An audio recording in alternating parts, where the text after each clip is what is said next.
Hi, welcome back to Joe Blogs. In today's episode, I want to talk to you about what's happening in the Russian economy because despite the fact that interest rates are currently sitting at 21%, which is the highest level in Russia's history, inflation is continuing to rise.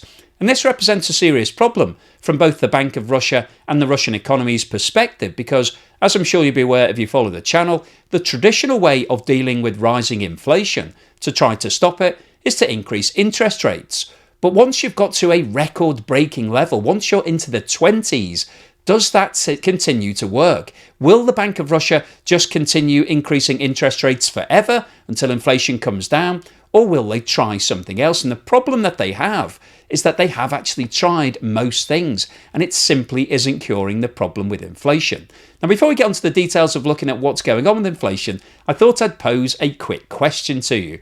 My 5 biggest audiences in order are the USA, the UK, Canada, Australia and Europe. So can you name what the highest rate of interest was in the history of those 5 economies? I'll come on to give you the answer later in the video. And in order to highlight the severity of the problems in the Russian economy right now, it was recently announced that Russia's fiscal deficit increased 14 times in January 25 compared with the same period in 2024. The budget deficit in January 24 was 124 billion rubles. However, that has skyrocketed to 1.7 trillion rubles as a result of a 73% increase in spending. And that 1.7 trillion for the first month of 2025 compares to the full year budget deficit of 3 trillion for the whole of 2024.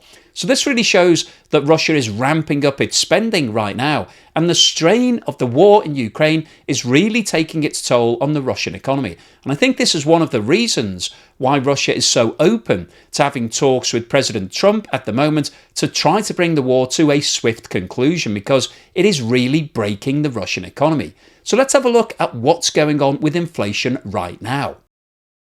Now, just before we go on any further today, I want to talk to you about Ground News, who I've been working with for the past 2.5 years and who I've partnered with for today's video. And they're offering Joe Blogs viewers an exclusive 40% discount on their Vantage plan, which is what I use. And what's brilliant about Ground News is that they're a news aggregator. They bring together stories from all around the world. And if we look at Ground News articles talking about Russian interest rates hitting 21%, you can see that they sourced 54 different articles.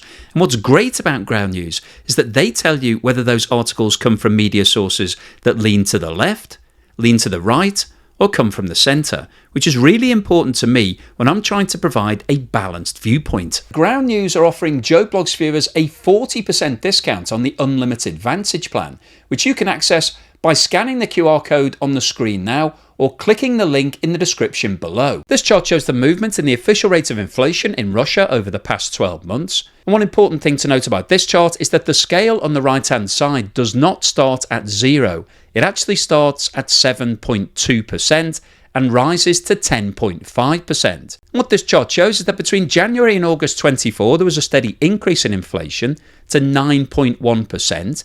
It then started to fall in September and October and came down to a low of 8.5%, which was still more than double the target rate of 4%. However, as you can see, over the past 3 months, inflation has started to take off again. And the most recent data for January 25 shows that inflation is now sitting at 9.9%. And if we widen the scale of this chart to show what's been happening over the past 3 years, you can see that the current rate of inflation is the highest that Russia's experienced since February 23. And this table shows how the current rate of 9.9% in Russia compares to the rest of the G20, which are notionally the 20 largest economies in the world. And you can see that there are only 2 economies where inflation is higher: Argentina, where it's sitting at more than 84%, and Turkey, where it's above 42%. And if you follow the channel, you'll know that we've talked a lot about those 2 economies. They're both in a state of economic crisis right now. And the next highest rate of inflation in the G20 is Brazil at 4.56%. So Russia is more than double the next highest country. And if we pick out a few other selected countries, you can see that currently inflation in both the UK and the USA is sitting at 3%. It's 2.5% in the European Union, 2.4% in Australia, 1.9% in Canada, and 0.5% in China. And this chart really puts into perspective the problems going on in the Russian economy right now.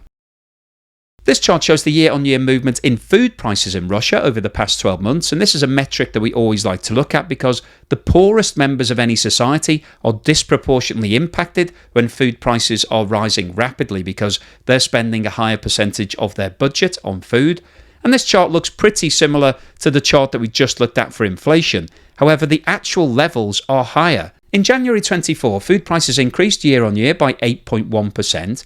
However, by the summer of 24, that had increased to 9.8%. Russia experienced a slowdown in food price increases in August, September and October when the rate came down to 9%, so still material. However, over the past 3 months, there has been another jump in food price increases, and the most recent data for January 25 show that year-on-year food prices have risen by 11.1%. And if we widen the scale of the chart to show what's been happening over the past 3 years, you can see that the current rate of food price increases is the highest that Russia's experienced since October 22. And this chart compares how those food price increases compare to the rest of the G20. And as you can see, similar to the inflation chart, Russia is coming in at number 3 here. The only countries where food prices are rising at a faster rate are Argentina, where they're increasing by almost 65%, and Turkey, where they're up around 42%.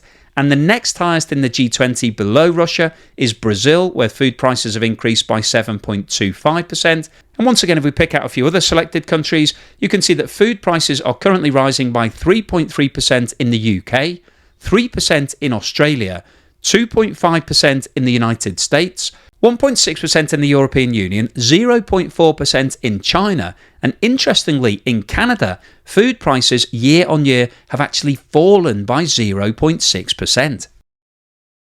This chart shows the movement in the official rate of interest in Russia over the past 5 years, and as I said right at the start of today's video, the current rate of interest in Russia of 21% is the highest in Russia's history. This tells us that there are severe problems going on in Russia right now because you don't have record-breaking interest rates unless you've got severe problems in your economy. And to put the current interest rate of 21% into perspective, and also to answer the question that I posed at the beginning of today's video, the highest ever interest rate recorded in Canada was 22.75% in 1981. In the USA, it was 20% in 1980. In Australia, it was 17.5% in 1990. In the UK, it was 17% in 1979. And in Europe, it was 15.4% in 1981. So the only one of those 5 countries that have ever had a higher rate of interest than is currently being experienced in Russia is Canada for a brief period in 1981. And congratulations to anybody that got any of that data because that is quite a hard question. And in terms of how that interest rate of 21% compares to the rest of the G20, you can see that there currently are only 2 economies that have a higher rate of interest: Turkey, where it's sitting at 45%, and Argentina, where it's 29%. And the next highest after Russia is Brazil, who currently have an interest rate of 13.25%. And once again, if we pick out a few select economies, you can see that the current interest rate in both the UK and the USA is 4.5%. In Australia, it's 4.1%. In Canada, it's 3%. In the Eurozone, it's 2.9%. And in Japan, it's 0.5%, which is obviously 42 times lower than it is in Russia right now. Now, in terms of why high inflation and high interest rates are bad for your economy, let's talk about it in the context of a Russian company.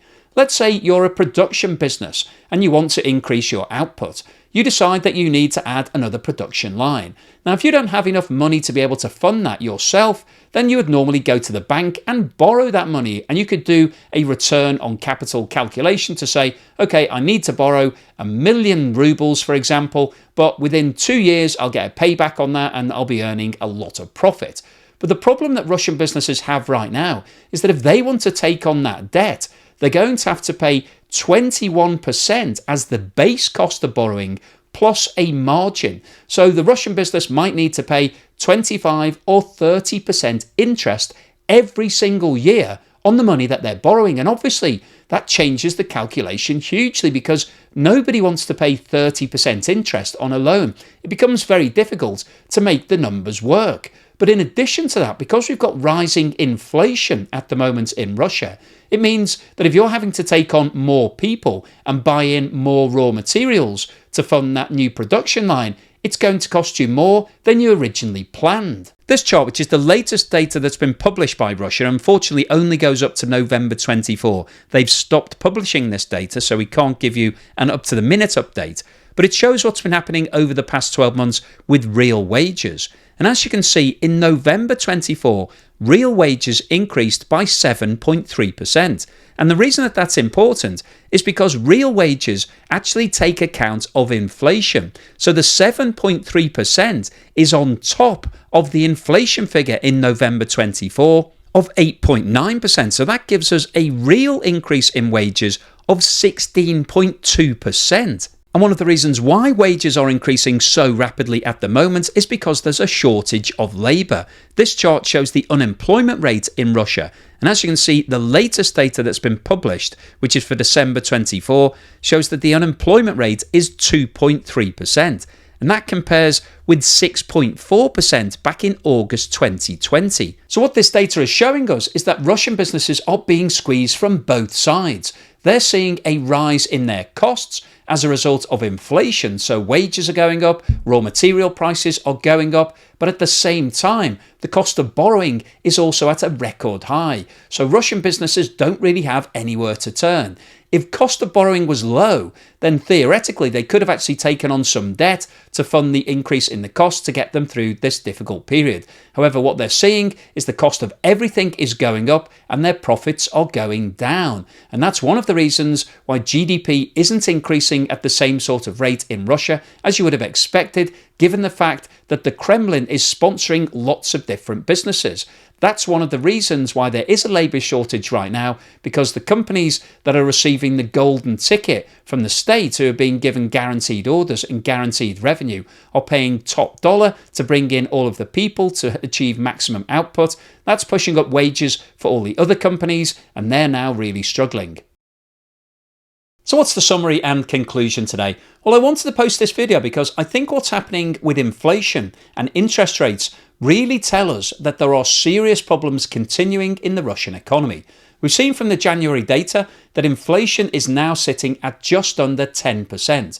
And we've seen a month-on-month rise over the past 3 months. And that's despite the fact that interest rates were set at 21% at the end of October. That's an all-time high for Russia. They've never been at that level before. And that in itself tells you that the economy is in a really bad situation. As we talked about, when we compare this to what's happened in the USA, Canada, the UK, Australia and Europe, their record levels were set at a time when the economy was in their deepest recessions, when they were really, really struggling. And that's what's happening in Russia right now. And unfortunately, from the Bank of Russia's point of view, they don't really have many other options to go to, because President Putin has issued a strict directive that he doesn't really want to see interest rates going up anymore, because obviously it's hurting Russian companies. As we talked about, if you're a Russian business and you want to take on debt right now, that's the last thing that you need for your balance sheet, because paying interest rates of 25 or 30% on all of that debt is really going to put you under a lot of financial strain. It's going to wipe out a lot of your cash flow. And really, for many businesses, it's just not something they want to embark upon. So that means that businesses aren't investing, they're not expanding, they're not looking to grow, they don't want to take on that debt. And so over the long term, that's going to have a really detrimental impact on Russian GDP. And I think what we're seeing in today's video is that Russia is currently at the edge. It's at a precipice. If it doesn't increase interest rates further, then it's likely that inflation will continue rising. And I think one of the things that's been raised a lot, I've seen in the comments over the past few months, is that the ruble has started strengthening again. And people are saying this shows how well the Russian economy is doing. And as you can see from this chart, which shows the exchange rate between the US dollar and the Russian ruble over the past 12 months, there has been a significant increase in the value of the ruble in 2025. At the end of 24, $1 was trading for 114 rubles. Today it's trading for 88. So at face value, it does look like the ruble has strengthened significantly. However, there are a few things to take into account here. Firstly, nobody's using the ruble anymore. Most of the trading partners that Russia are still dealing with have refused to deal in rubles. Its two biggest trading partners in terms of the oil sales, China and India, have both said that they will not deal in rubles. So China will only deal in Chinese yuan. India wanted to deal in Indian rupees, however Russia decided that it didn't want to get involved in that, and so the trade between the two countries is now taking place in a mixture of United Arab Emirates dirhams and Chinese yuan. So neither of that is actually improving the value of the ruble. So what is going on? Why has the ruble increased in value so much? Well, the answer to that is that it's now a very small market. There are only a small number of countries that are actually trading in rubles, and what that means from Russia's point of view is that it's able to manage the exchange rate. And improving the value of the ruble on paper to around 88 to $1 means that theoretically the cost of the imports should be improving. They shouldn't be going up as rapidly as they were when the value of the ruble was falling. So that actually should be improving inflation, but what we're seeing from the data is that that isn't happening. And the reason for that is that a lot of the imports that Russia are buying in are not being paid for in rubles. They're having to pay for them in other currencies. And so the value of the ruble is irrelevant in terms of what's happening with inflation. So we're seeing a disconnect here between what's happening with the currency and what's happening with inflation. Normally, you would expect the two to move hand in hand. If your economy is strengthening and therefore your currency is strengthening, then you would expect inflation to be calming down and vice versa. But we're seeing that there's no link currently between the ruble and inflation. And that really tells us that the ruble isn't really relevant in terms of what's going on with inflation and interest rates right now. So the overall summary of today's video is that the Russian economy is continuing to struggle. Inflation is now rising again. Interest rates are at a record level. The ruble has improved in value, but actually that's not really having a very big impact on the overall economy itself. And Russia is now moving towards a situation where it needs some sort of deal for the war in Ukraine to put that war to bed, to be able to get its economy somewhere back on track. Because if it continues at the current rate, we are going to see inflation continuing to skyrocket, interest rates may go up further, and all of that will have a really detrimental impact on the long-term growth for the Russian economy. So hopefully you've enjoyed today's video, you found it useful, informative and thought-provoking.